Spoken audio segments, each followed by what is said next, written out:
Hello everyone, I'm Victor. Welcome back to Year 8 Mathematics, and following up from our last lesson, today we cover the final two foundational index laws. We have the power of a power and the weird one, of course, the zero index. So let us look at index number 3, law number 3 here. So what happens if you have a power inside of a bracket, like here, and another power outside a bracket. So let's just write this example. I have x to the power of 2, and then what if I have this to the power of 3 as well? What happens? So of course, as usual, we have this habit that's very good for index laws, where when you're in really big doubt, just expand it out. Okay, so to the power of 3 on the outside means that we multiply whatever is inside the bracket by 3 times. Here, by 3 times. So it means that x squared times x squared times x squared. Let me just write that out for you. So we have the base, which is x squared.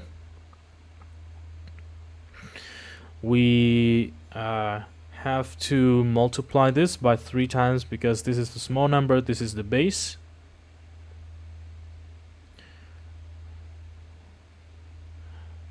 Okay, that looks a little bit ugly. Let me just rewrite that for more space.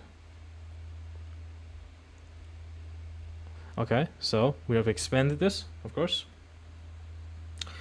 And so that's x squared times x squared times x squared. So using our first index law from the previous video, where we multiply, we add the powers.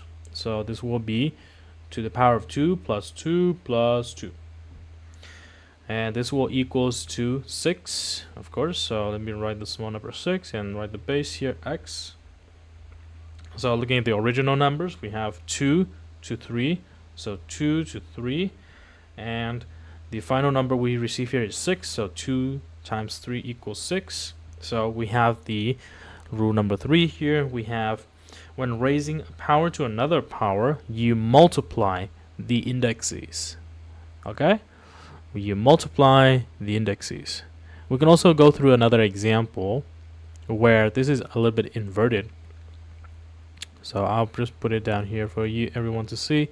We have, let's just say in our last example, we did x squared to the power of 3. How about we do x cubed to the power of 2?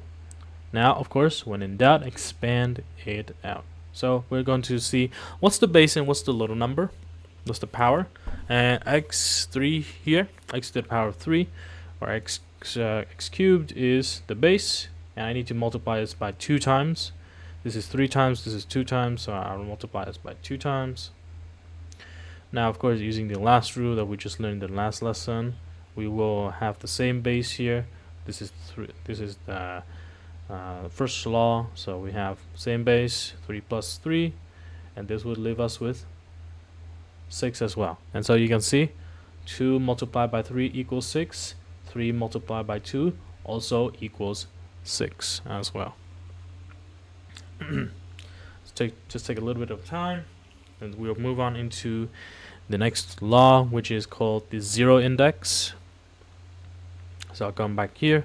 The zero index, it's pretty simple, and I'll write it down here so I don't delete everything that you guys just saw. So the zero index, it basically means any a to the power of 0 equals 1.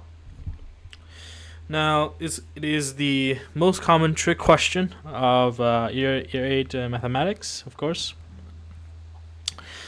Now, let's just go through, like, what is 5 to the power of 0? Okay, most people are going to guess something like 0 or something like that. Both are wrong. Okay, some people guess 5 or 5, something like this. But let us prove together what is going on using index law 2, which is the division one. So let us consider 5 to the power of 3 and 5 to the power of 3. These divide each other.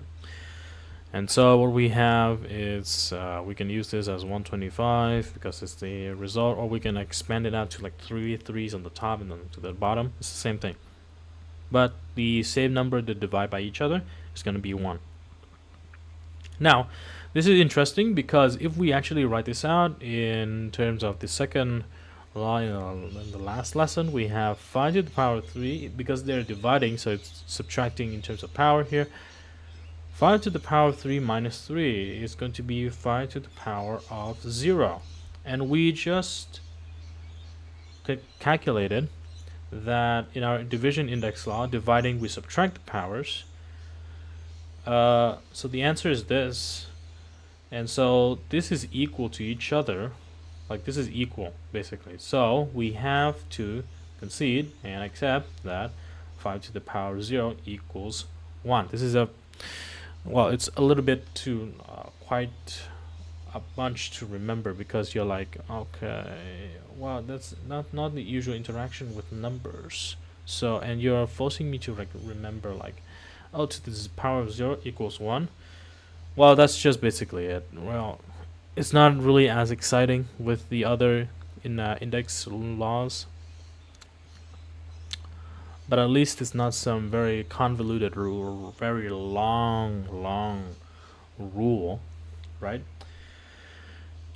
In fact, it's actually pretty simple and actually save you quite a lot of time from looking at expressions such as like this, for example. So even if I have this ungodly complex expression right here, right? And if I just do to the power of 0, all of this becomes 1. Very simple. Even that, so the whole thing, this whole pile of an expression instantly turns 1 whenever there's a 0 power outside of that branch. It's pretty neat. So today's habits, I'll go back to the SVG here. So today's habits: when in doubt, expand it out. And if you forget to multiply the powers, and remember everything to the power of 0 is 1. And I'll see you in the next video.